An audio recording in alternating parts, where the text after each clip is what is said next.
Le troisième point de la communication du président de la République a porté sur la problématique de l'assainissement de la ville-province de Kinshasa. Le président de la République est à nouveau revenu sur l'impérieuse nécessité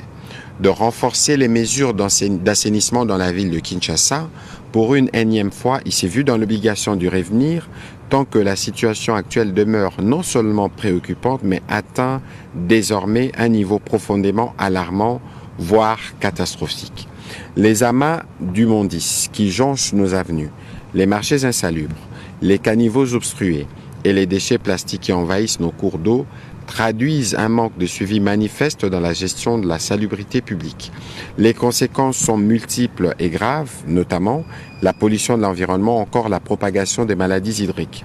Face à cette situation qui ternit gravement l'image de notre capitale, qui met en péril la santé de nos concitoyens et compromet le fonctionnement harmonieux de la cité, le président de la République convoquera sous peu une réunion d'urgence qui réunira l'ensemble des acteurs concernés, tant au niveau du gouvernement central qu'au niveau du gouvernement provincial, ainsi que les services techniques intervenants, afin de valuer sans complaisance l'exécution de mesures déjà instruites et sur cette épineuse question et d'arrêter les cas échéants des décisions immédiates et contraignantes. Il a prévenu que toute défaillance avérée fera l'objet des sanctions exemplaires sans aucune forme d'indulgence et qu'il n'est plus question de tolérer la négligence, l'inaction, encore moins la complicité dans un domaine aussi essentiel que celui de la salubrité publique. Et à lui de préciser, chacun devra assumer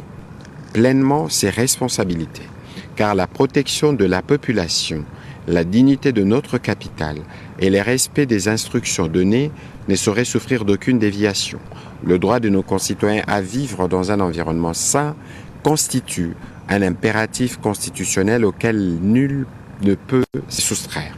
Le président de la République entend veiller personnellement à ce que ceci soit pleinement respecté, car il en va de la responsabilité de l'État d'assurer